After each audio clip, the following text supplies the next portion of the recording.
Halo teman-teman, pecinta catur. Kembali lagi Tarigan Catur Channel. Masih dalam ajang FIDE Chess Olympiad 2022 yang berlangsung di kota Chennai, India. Kini sedang memasuki babak ke-6 turnamen. Baik tim catur putra maupun tim catur putri Indonesia berhasil mengalahkan lawan-lawannya dengan skor telak yaitu 4-0.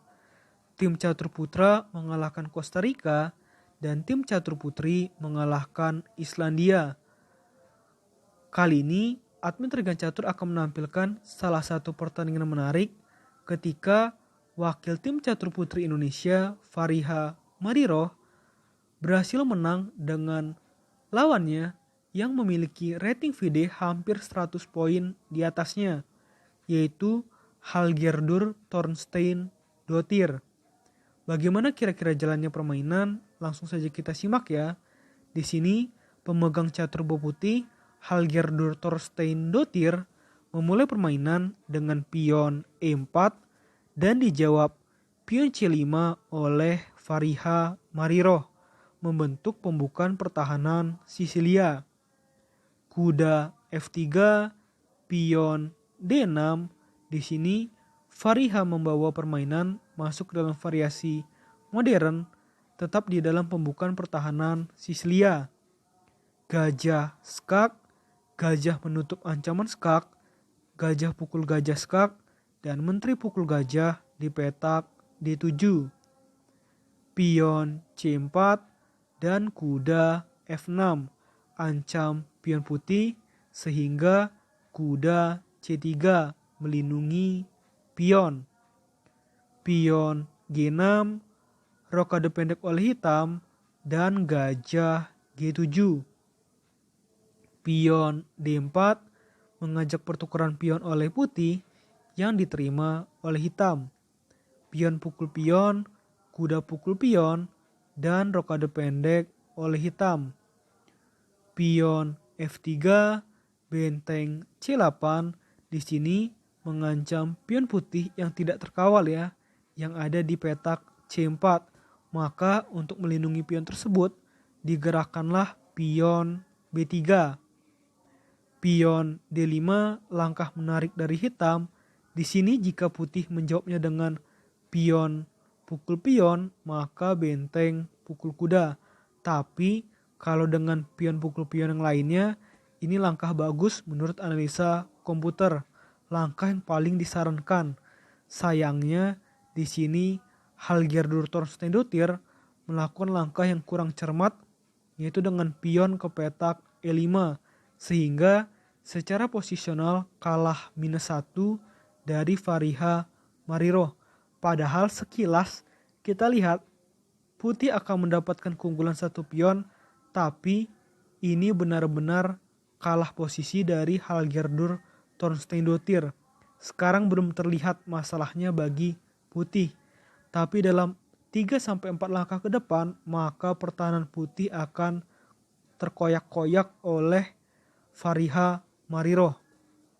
Dimulai dengan kuda mundur ke petak E8, maka kuda pukul pion di petak D5 dan serangan dari hitam dimulai dari sini dengan pion ancam kuda dan kuda mundur ke B4, maka gajah pukul pion di petak E5 mengancam kuda putih 2 kali, baik dengan gajah maupun menteri hitam, sedangkan pelindungnya hanya 1. Di sisi lain, kuda putih ini tidak bisa bergerak. Kalau kuda putih ini bergerak, maka benteng putih akan hilang. Jadi posisinya sangat sudah tidak enak bagi putih. Tapi putih tetap bertahan, tetap mencoba untuk mempertahankan kuda putih itu selama mungkin di petak D4.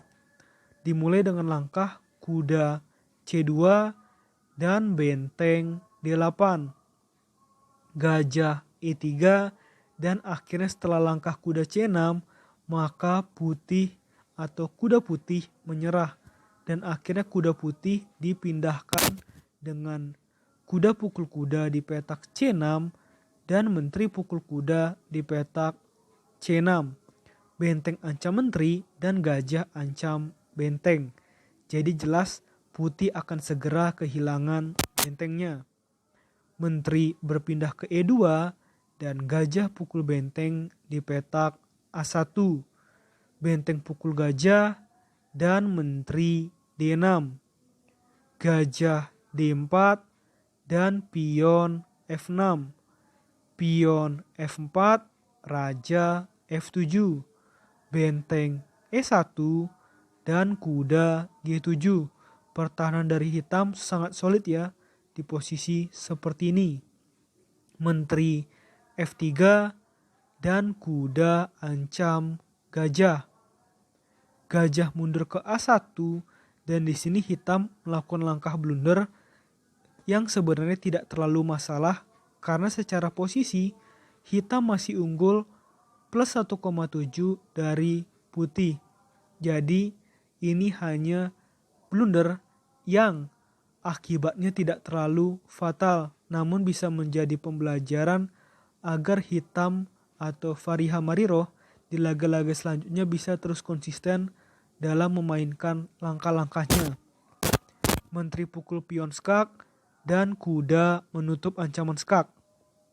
Kuda D4 dan di sini dimulailah langkah-langkah menarik dari kedua pemain. Dimulai dengan benteng pukul kuda dan menteri pukul benteng. Menteri ancam benteng dan benteng ke petak B1. Menteri skak dan raja H1. Lalu benteng pukul pion di petak F4. Pion H3 dan menteri ancam benteng lagi sehingga benteng berpindah ke G1. Pion G5 dan di sini yang salahnya adalah dengan menteri pukul pion di A7.